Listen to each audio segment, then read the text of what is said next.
प्रणाम। मिशन भारत की संस्कृति बताओ, मिशन भारत की संस्कृति बचाओ। पुराने शास्त्रों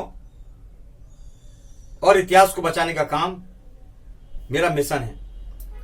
क्या आपको मालूम है 1303 के अंदर 16,000 पट रानियों के साथ रानी पद्मावती ने चित्तौड़गढ़ के किले के अंदर जौहर किया था, खिलजी के हरामखोरपन के कारण।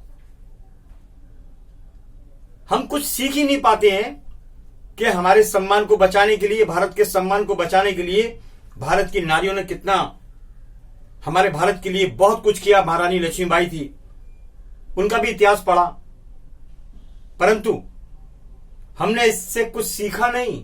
हम तो नोट गिनने में मस्त हो गए, इधर उधर की बातें करने में मस्त हो गए, इतिहास को भुलाने का काम किया है। लेकिन मेरा एक ही निश्चय है, भारत के पुरातत्व निश्चित तौर पर इस इतिहास को उजागर करके पुरानी संस्कृति को वापस लाने का प्रयत्न करूंगा, जब तक मेरी जान में जान है।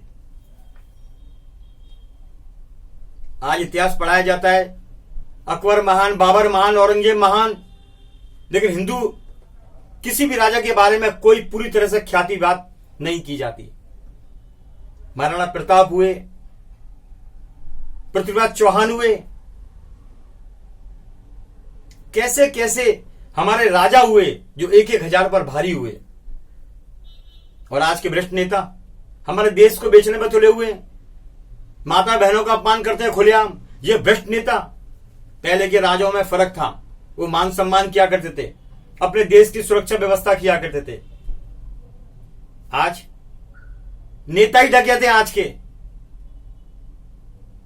मान सम्मान क्या करेंगे, आपको उदाहरण देता हूं। मुंबई की बात है, सीपी टैंक सर्किल पे 1915 में गांधी जी जब आए तो उसकी याद के अंदर कस्तूरबा गांधी मां के एक शब्द के नाम पर एक खूबसूरत चौक बनाया गया। लेकिन भ्रष्ट नेताओं ने दलाली करते हुए, बीएमसी से मिलकर दलाली करते हुए चौक के ऊपर शौचालय का निर्माण कर दिया। यहां तक भी नहीं छूटे, उनका मन नहीं भरा, उस शौचालय पर भगवा ध्वज लगा दिया। यहां तक भी नहीं छूटे ये भ्रष्ट नेता, वहां पर तिरंगा फहराने लग गए। अब सबसे बड़ी बात यह है कि यहां की मरी हुई जनता तमाशा देखती है, मरी हुई जनता तमाशा देखती है।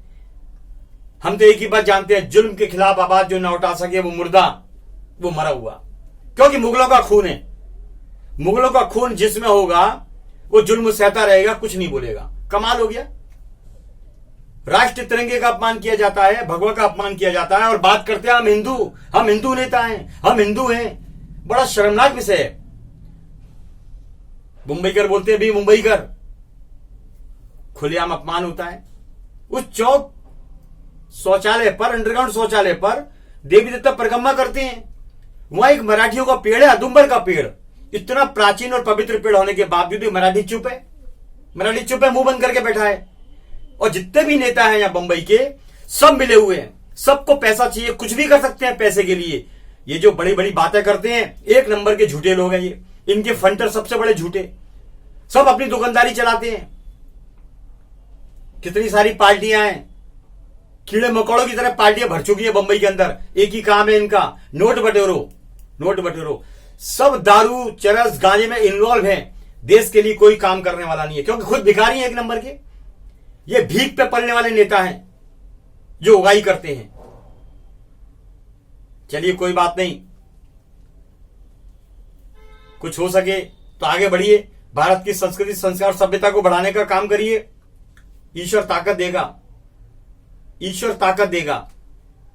इन्हीं आशाओं के साथ मैं रविंद्र जैन, नमस्ते।